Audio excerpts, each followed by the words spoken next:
Kalsel, sebanyak 15.000 jaringan gas rumah tangga akan segera dipasang di wilayah Kabupaten Banyuasin, khususnya di Kecamatan Talang Kelapa. Rencananya akhir tahun 2022 Jargas sudah dapat dioperasikan.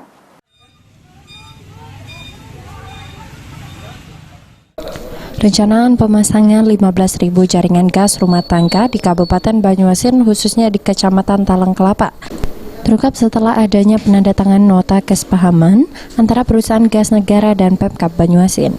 Dengan adanya Jargas diharapkan menghemat pengeluaran rumah tangga dibandingkan tabung LPG 3 kg yang biasa digunakan rumah tangga. Sebelumnya di Kabupaten Banyuasin tahun 2021 lalu melakukan pengaliran perdana jaringan gas untuk Kecamatan Banyuasin 3 dengan total sambungan sebanyak 6.899 sambungan rumah tangga melalui Kementerian Energi dan Sumber Daya Mineral RI. Sulaiman, PAL TV.